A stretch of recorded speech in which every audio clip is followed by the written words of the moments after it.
bungisa na yo lopango, bungisa na yo motuka, bungisa elamba, bungisa na biloko ya kolia, kasi kobungisa te makanisi. Pamba te makanisi ezali ebandeli ya maso na kozala ya moto. Ata tata oyo akela likolo na se oyo bino bomesana kobenga Nzambe po azalisa mokili oyo na kitoko na yango nyonso ebandaki kaka na makanisi. Nini esengeli na sala mpona kokabo kozalisa mokili iye tozali bongo komona na kitoko na yango nyonso. Ata na bino bandeko baye bozwi libako ya kolanda biso na nzela baitando na bino ya kitoko pe na nzela ya Vuvamu Television yango bosomba baitando eye boza na yango maso mabandaki kaka na makanisi. Na sala nini pona somba television, na sala nini pona somba lopango, na sala nini pona tonga ndako, nyonso ebandaki kaka na makanisi. Elimboli nini? Makanisi ezali maye ya motu ya na bomo ya moto. Moto oyo abungisi makanisi na ye na kolikia akozala na tina ata moko te liboso bongo ya bato. Tozongisi matendo ya mingi koleka na bino balandi ya Vuvamu Television et surtout na bino balandi ya émission makanisi ya bato. Mbote mingi na bisika banso ye bino bozwa mitolo bakatango nyonso moto nyonso na kati ya mokili azanga te bongo makanisi ya kopesa to pe ya koyamba. Yango mona kana émission makanisi ya bato to bengisaka bato ya bokesini po bakoka bokopesa makanisi kolandela phénomène to mai moko ebotama na kati ya mabele na biso ya Afrika. Tozali biso mokote, tozali bongo elongo na mobiangami na biso mokolo mwa lelo na bango nde tokolobela mai tolengeli na mokolo mwa lelo. Kasi lokolo ezali mbala na bango ya yambo bakoka bongo ya awa na kati ya émission makanisi ya bato ekozala malamu koleka bango moko bamitalisa oyo bango bazali po bokoka bongo kososola pe koyeba bango na mozino nyonso. Mbote mama na biso. Mbote mopanzi sango. Bandeko bazolanda biso bakoki koyeba kombo na bino nani pe bozali ba nani po bakoka boko yeba bayeba ke toza vraiment liboso ya mama Songolo Pakala pe bazali Songolo Pakala oyo bakozela po bakoka boko yeba maitolo ya mokolo malelo. Matondo mingi kombo na biso Nengwa Moseka Epalia. Toza moko ya babundi na kati ya lisanga ya Vuvamu, toza pe mokambi, toza pe molakisi, mufundish, batu mingi babenganga mufundish Moseka Epalia po totangisaka nsiku mia semono anza soit na lingala mibeko mia bikela ou en français la loi de la création po toza mufundish na nkota ya français. Matondo mingi bandeko balandi na koliki ya boyoki balimboli vraiment na bozindo nyonso mais point o basimbi balobi baza molakisi professeur lulinko bakelelo émission na biso vraiment eza trop pédagogique. Bandeko balandi lelo tokolobela nini phénomène moko ezala na mabele na biso ya Afrique à chaque fois ba continue biso na biteni nyonso ya bokeseni na ba pays nyonso ya bokeseni bazwaka kokoso neteni na bango ya santé babimaka toujours libanda. Ce qui peut comme na tango basala mai moko projet moko pona kotombola mboka na biso ndakisa na banzela na kobongisa maitali bongo ba barrage nyonso basala ka toujours record na expertise ya libanda. Mais nini vraiment o ezozanga ba élite intellectuelle na biso po bakoma na ba capacité ya ko développer Afrique to ya ko matérialiser connaissance o bazana yango po biso moko ba yimboka to pesa bango confiance to pousse na pene na bango pona tombwa ya mabele na biso. Mama Moseka bino bozali bongo molakisi to professeur elingi koloba ete bo transmetaka connaissance epai ya bato. Lelo tsokotali mabele na biso ya Afrique be lutte intellectuelle africain baso koma na ba capacité te ya ko développer Afrique. Lelo sokotali Afrique kino lelo azali na suka ya molongo ya mikili nyonso.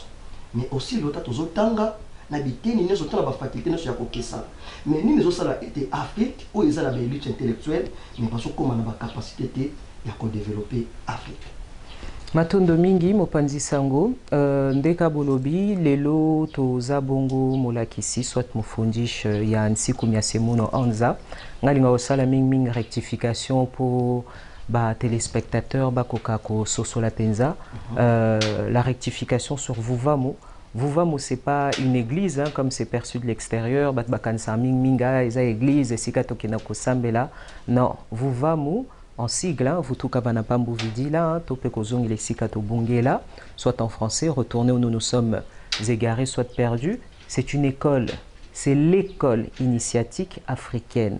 Dans cette école, elle est constituée d'enseignants, bamolakisi, soit bamofundish par un Longi, qui est lui-même le maître spirituel, qui nous a enseigné cet enseignement, qui nous l'a transmis, et à notre tour aussi, nous retransmettons cet enseignement qui est le Nsikumiasemunu Anza. Donc, le maître, ce n'est pas un pasteur ou un imam ou quoi que ce soit, c'est même au-delà de tout ça. On peut dire que c'est un grand prophète, hein, parce que quand un prophète vient, il vient avec la matière en question, Tokaya Karana Boyebi, Oyo et Sengeli, pour prophète Ayakaka, Ayakapo, peuple Wana Abungi. Le peuple est totalement déconnecté de sa réalité. Il vit une toute autre réalité. Donc, le suprême créateur, Topetata Mokeli, soit Nzambe, soit Dieu, comme il l'appelle chez les autres, va venir avec tout un enseignement, Aroya Laboyebi Oyo et Royako Kangola, soit transcender, changer vraiment l'homme qui est égaré, soit ce peuple qui est égaré, comme pour nous, Lelo, et Zabiso, le peuple Moindo, soit le peuple noir, tous a totalement égaré. Donc, Tata Mokeli, soit le suprême créateur, Aotin de la Bisso, Longi, Oeroyako, Laksabiso, Makambo, Oyo, Toye Bakite. Parce que si nous n'étions pas perdus, on aurait la science infuse. Topé tolinga kozala na boyebi, ya nyoso pe tolingo komisa lela. Kasina mutuna obotuni soki, kino lelo. Malheureusement, Toloba, depuis nos indépendances, hein, pour Babenga Bango, les évolués. Les évolués qui signifiaient tout simplement des personnes instruites. Mais instruites à quoi? Selon eux, selon paradigme Nabango, Topé Mokili Nabango, occidentalisé que, évolué, Lingo Loba que, Moutou, qu'on a pu transformer Nandenge Nabiso. Donc aujourd'hui, nous vivons toujours jusqu'alors, séquel wana, yaba évolué wana, olelo, Tobengi Bango, intellectuel wana. Donc, Ndeka Bolobi, Toza Moulakisi, en tant que Moulakisi de la spiritualité africaine, soit Boko Konabiso, Toza Wana Potopesa, Biano O Elongo Bani. Si jusqu'alors, Kinolelo, malheureusement, Tozo palpé richesse Nabisoté à travers les intellectuels, parce que l'intellect, c'est l'intelligence, c'est le savoir, c'est la connaissance. Oyokosala que Mutu, Akokokako, Maniola. Transformé onyo sako simba ako kangola yango. Ce qui nous lelo malheureusement le diamant brut dans la main du Congolais reste toujours brut, mais il ne devient pas un diamant, une pierre précieuse.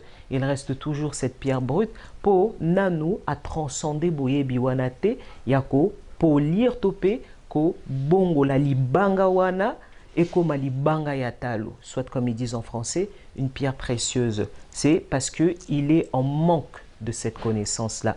Boye biwana. Donc l'élite congolaise de surcroît et en général l'élite africaine, ceux qui n'ont les lots azo kokate, pour tout simplement il n'est pas connecté à sa source originelle. Comme ils disent en français, il n'use plus de ses us et coutumes. Bolobi, exemple Moko Awa, Moutou, intellectuel, akobela, mais a opé sa confiance c'était na. En sachant que intellectuel wana kakaye moko abimi kati habité le wana. Donc normalement, ils ont confiance pour je suis diplômé de cette école. Je pense, hein, il faut m'excuser, un aébi bakomba habité le AAT. Iniking, exemple. De surcroît, UPEN. IPC, et consorts, Matondo Mingi. Ils sont issus de ces écoles. Donc normalement, leur confiance doit être là-bas. Parce que si lui, il a été diplômé de cette école, ça va de soi que Yépe a confiance et Bato Obazo Bimakuna. Mais Sokazana confiance, parce que dans son âme et conscience, Ayebi que même Oyateyaki et Balanakite Nayemoko Motu. Parce que comme c'est des choses qui sont importées de l'Occident, et qu'au ça que ce sera mieux que pour les Occidentaux, mais pas avec la connaissance. Ce n'est pas accompagné de la connaissance qui se devait d'être accompagnée. Donc, les locaux là, bapesio et lokomoko, bapesio kaka, boîte, mais contenu nakati, bapesio te. Oyebipe ango te pour babombelio contenu wana.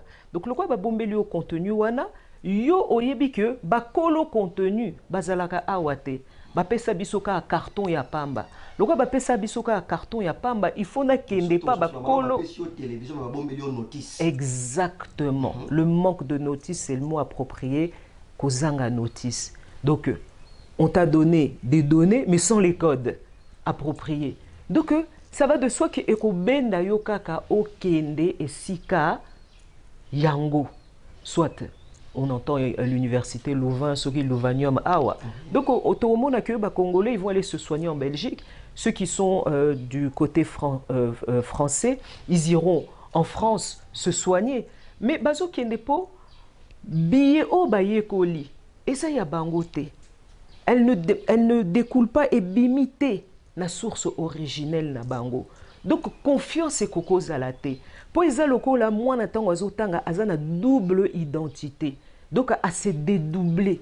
Il est à la fois congolais, il y a Sony, ou il y a Yebi le côté, on a toujours marginalisé, au baloba que Bakokono Bazaki Bazo Babasali le côté, et il est ce Congolais transformé, occidentalisé. A comme une double identité. Donc, en lui-même, il se perd.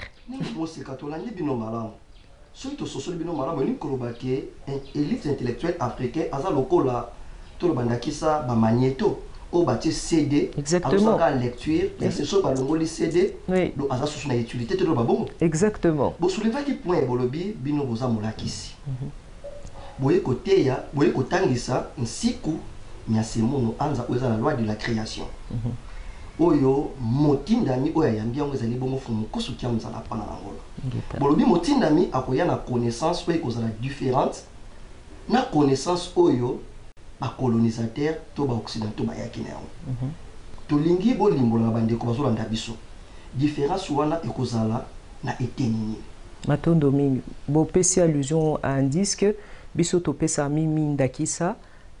Tous en téléphone hermo ba virus et kota. Je pense que les gens dans les réseaux sociaux balobaka bolandate makambweza kuna ba pirater kontinangai. Donc mutumoko akomi ko salela ba posa na ye à la place du propriétaire.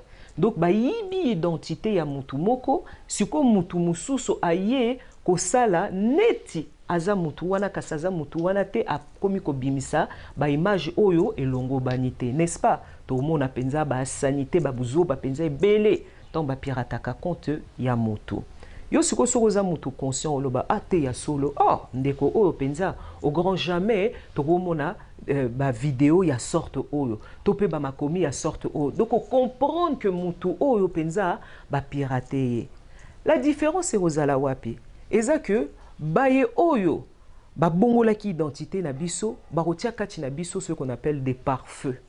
Bako limiter biso na connaissance moko oyo ekozala profitable kaka pona bango donc ba parfait wana o bakotia bakolobake soko moni exemple que muto ayeli yo na message contraire exemple ya ba verset biblique contraire à l'islam wana za antéchrist aza démon c'est un chitan batie garde-fou oza parfait na kati ya mokili wana nde batia biso na kati que balobi touti babité ni wanat touti ba église ah si vous voyez quelqu'un comme ça c'est un démon c'est un sataniste c'est un ceci c'est un cela parce que au préalable ba milengela ki ba yebi que quoi qu'il en soit la vérité finit toujours par triompher mais ils savent que quoi qu'il en soit on peut maintenir une forme de prolongation tant que les gens ne se réveillent pas eh ben on est toujours dans cette prolongation donc bakosala que ils vont créer un message qui va à leur sens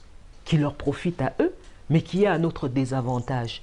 Si tant que Toroko Makolamuka, Toroko Makoyoka Mayo Onan Toyokate, exemple Moutou, on va lui dire Yeswaza Yabinote. Il n'a jamais entendu ça de sa vie. Moi, je donne toujours l'exemple sur ma propre mère. Ma mère, tant on a Vutuka il y a 10 ans au jour d'aujourd'hui, il est là à 65 ans cette année, tant on a Vutuka Zaïn à 55 ans. Alobi Nanga ma fille, na 55 ans, on a Zanango Boy, Olubananga ke Yesu. Oyo to sambeli oyo na sopelo makila na ye olo bananga que Yesu wana za ya bisote donc ozolo ba contraire ya connaissance oyo azalaki nango azomona que c'est improbable et koko zalate lié makambo zolo bané c'est démoniaque parce qu'il démoniaque wana yango nde et le contraire, des choses inconnues. Onano, oyebate. Mais, eza malo bakaka, ozo bangango ponanini. Tu vas à l'école, moi je dis toujours aux gens, j'ai 40 ans aujourd'hui, j'ai 36 ans d'Europe. Donc, au te yangate, loko moro ya poto, nayebi poto très bien. Tu es prêt à quitter Kinshasa pour aller, exemple, aux États-Unis, pour aller en Europe, en France, même Mboka Kaka Oeza, peut-être à 2 heures du temps, il y a Kinshasa, Ozo Bangango. Tu as la peur de l'inconnu, Yamboka Nayo, qui ne t'est pas inconnu, Oyo Oyebi Yango, mais Ozo Bangate Koken, exemple, poto, pourquoi? Pour balambela yondege mokonza lobaka, ce monde illusoire, balambelio, sali vraiment de bonnes images, oyeko attirer yo. Donc yo orozala plus na sens yako lula wana koyina oyo ya yo po yo déjà déconnecta yo okoma double personne. Tu as une double identité et tu vas vibrer beaucoup plus na oyo ba yekolisio na école. Ce qu'on est en train de dire, c'est des avantages. Et aujourd'hui, une autre personne, elle vient te dire, non, tu vois, tout ce qu'on t'a toujours dit qui était mauvais, en réalité, c'est ce qui est bon pour toi. Mais Nathalie, si bien on a mis des pare-feux, bah, inisa yo déjà au préalable, ki yo, omiyina yo moko motu. Ndenge nini siko eloko ezaki ya salité, ya nkele, muto akende ko lingisa yo yango. Donc, ils ont déjà contraire. Mais maman, c'est qu'à pour soulever point à connaissance. Mais oui, au moins que tout s'est trompé. Malobi, science est universelle. Geta. Ce qui totalement n'a mis qu'il y a pas ya trop mais comme que des fois exemple il y a chinois, toi il y a asiatique, il y a peau jaune. Bango pe balika la même étape na biso africain. Azora qui peut coloniser. Ba bimi ba ke libanda na mikili ya bapaya. Ba ke kozwa connaissance. Au bâtiment bon ba kende ko spionner connaissance occidentale. Bazongi na ba mikili na bango to moni lelo Chine a commis comme ça la concurrence na ba grande puissance ya monde. Bino bolobi connaissance o ba memela ki biso ezo bala na te na biso. Mais Chine a servi biso exemple. A joué connaissance ya libala et bala ni tomboli bango. Mais nini ça dit que oyo ya peau jaune et tomboli bango mais ya biso africain l'élite intellectuelle malgré batangi kuna en Europe ba j'ai connaissance en Europe mais résultat en Afrique négatif nini vraiment et bomba mina katiowa Matondo ming pona mutuna parce que c'est vraiment eloko moko ya mutuya que j'enseigne à mes élèves na betela bango c'était ma casse na etenywana. Ah, Walongo Fumukimbango Wangitukulu, le meilleur à prophétiser ango. Aloba mokolo moyinda komiye bakosala bingunduka oye kokamusa mokili mobimba. Le jour où l'homme noir va réacquérir sa maturité spirituelle, il va créer des exploits qui vont épater le monde entier. Si on reste juste sur ça, tout est dedans. La clé, elle est là. Dans la prophétie, tout est là dedans. Pourquoi la Chine s'est développée? Mais il faut savoir que dans toute chose, il y a un temps transitoire. Le commencement, l'acheminement et l'accomplissement d'une chose. C'est que nous, on voit que dans la période de transition, où il y a ces 3 étapes à passer, on voit que la 2e et la 3e étape.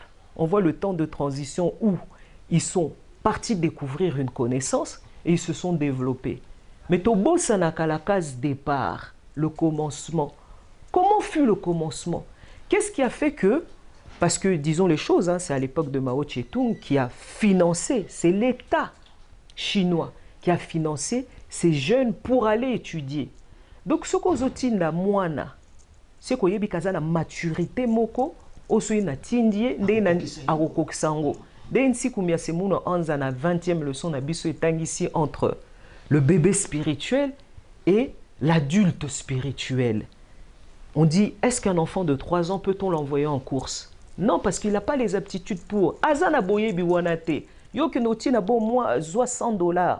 Au PC moi na 3 ans, a kendoko changer le mbongo $20, ayanango, ayana différence pe asomba matungulu, madesu mafutambila. Moi na 3 ans penza. est-ce que koko tinda ye, est-ce que koko sango? Toza la sensé bande konangai, toza na biyano te. Mais mutu o azana 25 ans, un adulte, $100, kende, changer mbongo, pour toza na Congo, on ne vit de deux monnaies, donc le taux américain, le taux congolais et l'argent, la monnaie américaine. Un adulte au PSAE a quelque changer malama, sali pe ba course, nyo sotouniye akei. Donc le le baké a commis na étape moko. Aleki déjà première étape, l'immaturité wana. Donc l'immaturité baté à Kayango. Donc les Asiatiques beaucoup oublient. Pour qu'on puisse envoyer d'abord des étudiants asiatiques, il fallait les mettre dans un certain état d'esprit. Il fallait yambo, bazala na boanyamoko, soit atteindre une certaine maturité, que ce qu'on tindia ko kimate ko lula poto te. Bomoni point oyo batuba, ils omettent de dire, c'est que Mao a d'abord conscientisé son peuple. Abi bomoni nde bazaboye, force na bango. Tout à chacun a une force. Ce to pesi nde mokonzi apesa biso mingi bandakisa na eteni. Exactement. Kasi bosimba, quand on dit mokonzi tozoloba notre maître spirituel Fumu Kusu, soit Fumu Nesonganzila. C'est vrai que par habitude, Matondo Mingi, parce que ça en tout cas je le dis souvent, même quand je l'ai dit au commencement, j'ai pas cité qui était notre maître spirituel, Matondo Mingi. Je pense que vous allez avoir un zoom, soit une photo sur maître spirituel Nabiso Matondo Mingi. Donc, Fumu Nesonganzila, notre maître spirituel, a tendance à toujours copier sa Ndakisa Yamasano, joueur de foot, au que tel Jogo, Bokasi na ye aza attaquant, toi azaboye. Ozotia mutu na numéro na ye selon capacité na ye. Donc c'est la même chose. Mao avant akoka kotia joueur libanda bokende ko beta libanda tope bokende ko acquérir connaissance. Il fallait yambo à entraîner bango. Il va les entraîner sur quel plan? Sur le plan mental, sur le plan de la connaissance. Avant d'envoyer cet enfant en course, il faut qu'il puisse avoir la maturité nécessaire pour que lorsque akokende kuna, ayana oyo batinda kiye en tant qu'espion, que s'il se développe, chacun a une force. La force elle réside d'abord, je vous montre où réside notre force, la spiritualité na biso. Bazaki ba vutuka asiatique. Bazaleki yambo, ba vutuka asiatique avant. Babima Asie. Otinda mutu mbolo boye. Ondeke to mona ka bato et tout balula poto, mais ils se disent exemple là, vous tout cas, mais ils sont athées, fona sukola tamisu. C'est qu'il n'a pas compris la lutte pour laquelle il lutte. Il n'est pas encore un réel révolutionnaire. Pas qu'oyinato a okende. Non, je vais là-bas pour un objectif bien précis. Acquérir une certaine connaissance pour revenir avec cette matière. Mais on va voir que beaucoup partent et ne reviennent pas. Faire ce sacrifice, le quoi, babiso, grandir en Europe et revenir, il faut à l'esprit. Hein. Il faut atteindre maturité spirituelle, wana, pour tout lâcher. Ça, c'est un point. Andeko Balandi, Bososola, tu as devant un professeur, et pas n'importe quel professeur, professeur dans la religion africaine, vous tout cas donc, Maïbazoloba, beaucoup de gens qui ont été kakana siku na semono anza yango bomoni basimbi 20e leçon tant mususu pa inabino kozala ma flou basouleva ki likambo ya bébé donc mwana o abotami bakopesa mbala moko fufute bakopesa ye libele na mai o amoni ki mai biano bapesa ezama kokoso osala makasi po benga na ba numéro ezali affiché bakoriate bino sikani boko kokuta na masanga ya vom ezali po boko zwa boyebi o ekopesa bino makoki bozala facilité ya kososola. Ici, Kabango Baki, la 20e leçon. Tout ça, c'est mal pas là. Matondo Mingi, donc, Tozako Loba, Okoko Tinda n'importe qui te. Faut Tinda Moto Oyo, Azana Boyebi, Azana Mayeli, ou atteindre déjà maturité spirituelle. Bokoli ya molimo ya kokola. Donc, Bamao, tant ba sosoli banana bango que force na biso zo résider na etenyo Oyo. Mais pour tout se développer tout comme fort, Photo yekola pe force na bango. Po bolobi et lokomoko, c'est une loi universelle. Ils sont des hommes comme nous, juste la couleur de peau qui diffère. Donc keseni kaka na baloposo. Mais balia kaka, balalaka, bamelaka, basalaka nyoso lokwa babiso to salaka. Balia kaka mbuma nzete, bamelaka kaka mayo o basalaka nyoso. Kasi po bazala aussi fort et lokonini. C'est à ce niveau-là. Tant basosoli les lois universelles, il faut bakoma na niveau na bango. Dans la période transitoire, c'est tout à fait normal que ils se devront d'aller envoyer bana et sika batubaza na certains niveaux moko. O bazo simba mokeli, soit o bazo kamba. On va pas dire qu'au kamba, ils dominent le monde. C'est ces gens-là, soit les occidentaux. Donc Mao Tse-tung atindaki les intellectuels. Maman Mosekato ou Mélamine n'était pas Mao Tse-tung parce que bango déjà balongaki, bakomyo bango bazali problème so se situé pas na biso. Bino bozali molakisi. Tant bolobi ke bazalaki moto aza bébé to moto aza moke, boko pesa ye musala ou ezobalana na ba capacité o yaza nango. Lelo biso ba africain, difficultés à makasi. Tout ça vraiment la contrôle ya mabele na biso te. Nyonso ezoko échapper biso. Et tant que molakisi. Ni vraiment oyo bino bokoki koloba na bandeko bazolanda biso o ezali clé soki tosaleli yango tokozala pe na facilité ba utiliser biso tokende ko espionner pour la bonne ya mabele na biso. Matondo mingi yango na okoba dans l'exemple de Mao. Voilà. Parce que nde tolobi topesi bandakisa ya nsiku. Oui. Mais ça, ce sera qu'un initié, Onsiku Miyasemuno Anza qui pourra comprendre. Donc, il faut toper sa bango des exemples sur des faits palpables. Exemple Mao. Comment l'Asie d'hier et l'Asie d'aujourd'hui. C'est le meilleur exemple qu'on peut donner.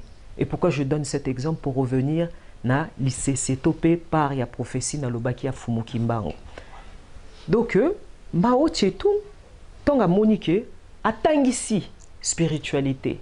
Et pas basiatique, premier temps, deuxième temps, et sali que bana atindi bango, bakeko zoa. C'était des espions. Atindi bango aux quatre coins du monde pour bakende koyekola. Tant bayekoli bazongi, c'est ça qui a constitué leur force. Mais j'ai envie de démontrer aux téléspectateurs que nous aussi, nous sommes déjà des espions, mais inconsciemment. Fumukimbango l'avait déjà prophétisé dans sa prophétie que j'invite à tout le monde à les lire. Aloba que Mboka Afrique ekobeba, batu bako lemba, bako bima, mabele ya Afrika, po bakende ko luka, bomoi na mikili ya papaya. Kasi mingi bako kufa kuna, mususu bako zonga, baye o bako zonga nde, c'est eux qui vont construire. Pourquoi je fais cette petite parabole à ce niveau-là? C'est pour vous démontrer que Mao Tse-tung, lui, il a dû financer, aller envoyer des gens, citoyens naïe. Mais nous, Fumukimbango, lui, s'est investi spirituellement. Abimisaki biso déjà, en tant qu'espion. Abimisi biso. Ma question, les téléspectateurs, est-ce que Moïndo, Congolais, un Noir, peu importe, ayebi anglais te, ayebi ki russe ya lelo te, ayebi ki mandarin ya lelo te, wala espion te, déjà, mais en état d'inconscience, oyebi te kozaki déjà na mission, yo ndeko, oyo zolanda biso, en direct, oya diaspora, oza na mission, au même rang que Mao Tse-tung, mais Mao Tse-tung physiquement, Fumukimbango, alaki ango, kakotinda, Fumukimbango, il s'est investi en nous spirituellement. Et le jour où le noir va réacquérir sa maturité spirituelle, on nous a déjà envoyés en Europe partout. On est partout, Moyindaza partout, même au fin fond du Tibet. Moyindazali, Moyindaza partout.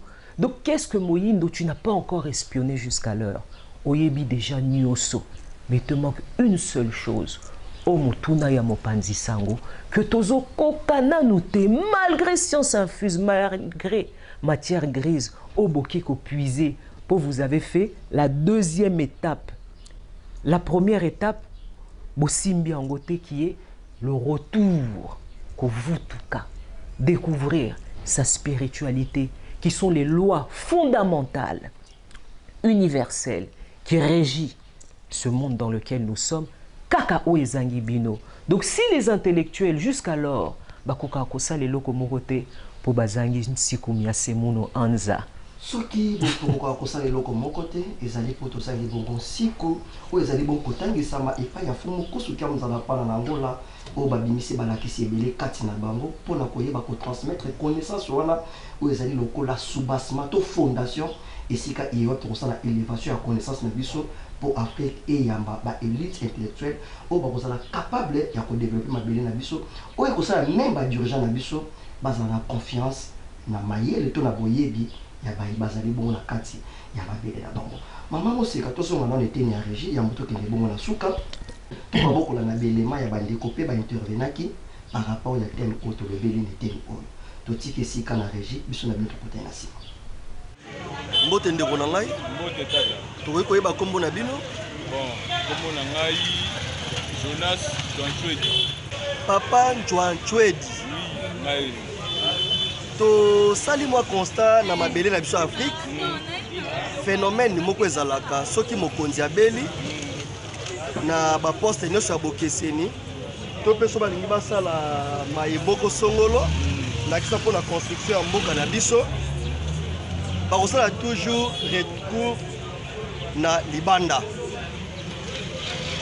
Mpo na bino nini esalaka ete base comporter to bazala makanisi ya bongo ya kopesa mingi confiance na libanda esika bapesa confiance na baélite intellectuelle na biso?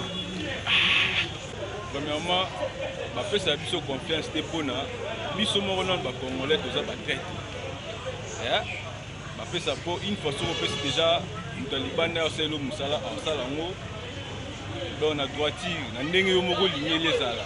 Biso moko bacongolais confiance eza te, jalousie eza makasi. Bapesa yo mosala boye ozwi ndeko na yo ozwi kingani abi mosala te otie ye soko mpe otie bango wana boye esali eloko moko lokola famille bokomi lokola famille donc ata asali mabe moyen ya koreproche eza te keno te esala boyeboyeboye yango monaka topesa confiance epa bayiki ya libanda bato ya libanda nde bayaka kosala mosala malamu na biso moko boyemaka tro bolobi ke bapesaka mingi confiance mpo biso awa mwa magui eza mwa mingi ondakisa siko na domaine nakisa ya bayebaza baminganga okomona ke ministre azopanga kokende kozwa traitement nakisa na hôpital moko na biso awa kuna mpe neteni wana bamagui eza kaka to lolenge kani. Bon, na domaine ya santé ndenge eza wana awa premièrement bamateriel ezalaka te yango moni bapréféraka kose faire soigner ailleurs que awa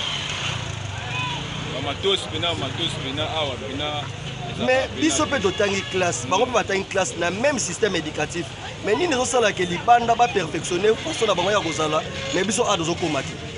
Bon, wana mpe olobi motuna eza ya makasi eza mpe motuna bien mwa trahison ezala mwa lokola trahison eza na sens nini kuna akose faire soigner na baminganga oyo esengeli mais awa minganga okoza mpe oyebi no mosala mais bakopesa eloko moko boye te te bayebi keno te okama jeudi bakoyamba tata kingani akotravaille na ye apesi mo eloko mabe atie na moko 2 jours 3 jours mutakei. Mais nini ezosala ke moto aza mayele to aza na boyebi mais aza na facilité te ya komaterialize connaissance oyo azwi mais aza mingi na facilité ya kosala mabe. Eza mbongo mpe eza mbongo mais ndeko na ngai moto azwi boyebi akomaterialize boyebi wana na koyeba kopratike yango mais difficulté na société na biso eza nini omona ndakisa na badomaine nyonso totangi même bouton ya elamba il faut wutaka elamba nyonso tosalaka wutaka libanda mais à quoi sert bon ke totangaka bakelasi oyo tozokoka te komaterialize connaissance wana problème ezo se situe wapi? Problème wana eza mpe bakonzi ya biso ya mboka bafandela mpe eloko wana mpo eloko lokola tonga basala yango kaka libanda eloko lokola bouton eutaka libanda eza eloko moko magie kutu te bafandi bayokani bazwi ata société moko eye awa bacrée centre de formation ocomprendre malgré baclasse totangi malgré ma classe, ma créé centre de formation, ils ont pas génie puis baza art. Ils ont pas génie de voilà bango. Mais manque de moyens, ils sont là pour ba. Si qu'on peut confier soit nezonga, ba konzi ba ndima, tant que ce pas beli ba traitement ah ce qui peut problème. O etali boko tunga mamboka ba utiliser main d'œuvre ya awa. Les autres ngani pour confier soit nezonga. Premièrement, confiance pour zonga, izalaka mentalité mutu faut changer kaka. Ni ne changer mentalité à mutu. Mentalité mutu faut changer. Bon, na bidja mboka pe soki mambo moke nango normal, mambo pe faut changer nango connaître singa boba na tongo na lete. Pe singa musamo bona ça na c'est longa bien te. C'est va changer social donc mambo za kitoko. Tozongisi matondo ya mingi ne bondime ko na mituna na biso. Matondo nanga pe. Otende ko na ngai tokoki koyeba kombo na bino ngai kokaba ndeko kokaba tosali constat na mboka na biso mwa phénomène moko surtout na mabele ya Afrika chaque souvent ntango bakonzi na biso babelaka ntango bakoma na te ya kosala projet moko songolo mpona mboka na biso to mpona mabele na biso ya Afrika basalaka toujours recours na expertise extérieure. Donc, élite intellectuelle na biso africain, to élite intellectuelle africain, avant comme vraiment té na ba capacité ya ko transformer to ko développer Afrique. Ma qualité ko kozala ni concernant Maïwan. Bon, ça maël na bango esuki vraiment bazana balinga komboka na bango te. Ça veut dire que voilà bango bamonaka libanda ezande assurance. Ah, vraiment, na Congo, vraiment. Ceux qui m'ont conduit ou peut-être à dire que ça, les lois à ma case. Fabimana, Libanda. Maintenant, il y a un poteau. Le président n'a pas pu babel à camper ma maladie. Parce que quand on a un boka na bango. Parce que l'hôpital na bango, l'université na bango, bateau à Mayel. N'engé na ebi le Komoro boy na 2020. Dans le corona et Bimaka, le président américain a qui reçoit expertise à Libanda. Azuka expertise dans Ndakunae. Dans Ndakunae, la Maison Blanche. A dit que ça les solutions au téléma, au bima, sain et sauf. Donc déjà na université n'avait été le nabis batang sans monter. Et ils ont toujours borné à car Libanda du premier au grand. Nous sommes social bino malamu ningo ba système éducatif na biso de permettre biso de trouver des solutions. Quelque part, ils ont un peu à quelque part, mais une chose, biso to une chose de nous col samaele, il faut tout ça la recherche ma casse. Mais ni ne permettre d'être élite intellectuelle africaine à ça la recherche pour YP, pas ça y confiance et que ceux qui coco sur les alliés, bah ça là, tout va bien ça bango pour retrouver solution mon songolo. Les années pas. À cause de la jeunesse. Pour dire que la mukanatongo, à tout le monde a jeune, autant bola la nzela. Marie-Chaine n'a rien à makanisi, n'a rien pour na pour samboka. Mais bazolinga ete azoloba azamutunanga te il faut pas manipuler kaka problème à mokonzeza wapi parce que yo ozokoka te ko assurer ye na santé na ezoko ko assurer na kosala musala moko boyo est-ce que mokonza kozana na confiance au peso nzoto na ye to musala po bebisa yango et ça vous continuer à faire sa ligne de conduite vous continuer à faire sa ligne de conduite biso ne pour peuple to kolanda ye ce que ligne de conduite nini bozo senga mokonzi atala na biso bagere biso mpe tokopesa mpe makanisi na biso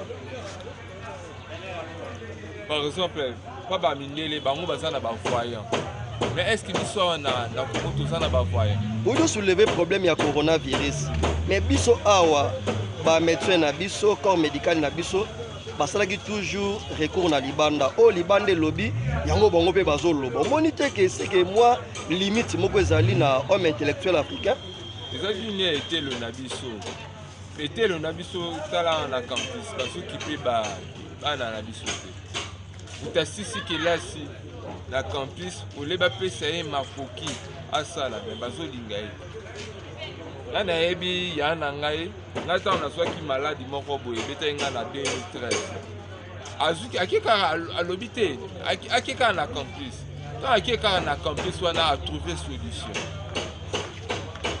solution eloko ekamwisa ye ngai nalobi me finalement campus oyo totanga yango bato ya mayele basalaka me mpo nini mokonzi atalaka te dernièrement nani eza na mama moko boye aye kocontredire chef de l'état na nini susu na kosala mapa alobi ke mapa bakosala yango te kaka na manyoko parce que manyoko eza na makoki nyonso te ndeko kokaba lelo so otali biloko mingi to importaka yango kaka ozwi même bouton ototiaka na elamba to importaka yango nani tokomi na niveau te ya komisalela bie oyo tozala koposa mais aussi loto toza na bato ya mayele na bafaculté nyonso ya bokeseni omoni te ke élite intellectuelle azokóma kaka te eza mpe volonté ya conscience mpe ezosala biso akonzela biso te donc conscience ezosala kaka te mpa bakonzi nyonso eza mokonzi kaka parce biso toza na makoki te siko mpo tokóma na confiance to élite intellectuelle na biso atrouve basolution na baproblème na biso ya afrique ezosenga nini ezosenga révolution intellectuelle ntango bolobi révolution intellectuelle ni koloba nini changement ya makanisi tokóma kokanisa ndenge nini tokende vraiment so tolobi nzela oyo eza bien tokende mpo na bino nana kosalaka changement ya makanisi oyo kwa bokozala so biso kaka ba jeunesse moko tala jeunesse lelo ya bitelo misusu jeunesse ya Sénégal jeunesse ya Côte d'Ivoire jeunesse ya Nigeria ou bien jeunesse ya nini susu ya Afrique du Sud aza différent comparé à jeunesse ya RDC ndeko kokaba tozongisi matondo ya mingi ndenge bondime koyana na mituna na biso matondo mingi mama mosika touti bon kolanda babi pe télévision ezali ngonga na moni kuna na nsima tata mbala matsadila kwanga tuli azosala biso vraiment bachete komobenda suka réaction na bino ekozala par rapport ya moto oyo touti kuna na ndeko kokaba commentaire na bino par rapport na bango soki ya kobongisa ezali bobongisi mpe botalisi mai oyo nini bolengeli po tobandi makobenda suka liloba ya bokabwa na biso ya mokolo mwa lelo mpe mai nini esengeli bobakisa kolandela mituna oyo bozalaki biso totuna bino mais ntango mosusu tozwili bako kotuna bino te na 3 ou 4 minutes matondo ya yambo tosepeli te mpo bokati biso donc temps bolengelaka soki boye mpo na interview ata 2 heures du temps mwa bosepelisa mpe motema na nga mpo bokata ngai na esika tozalaki kotangisa mpe donc il faut bato baépuise mpenza bayeba donc soki boyemba la nsima bolengela plus de temps na baémission na bino bosenga na bino tokolika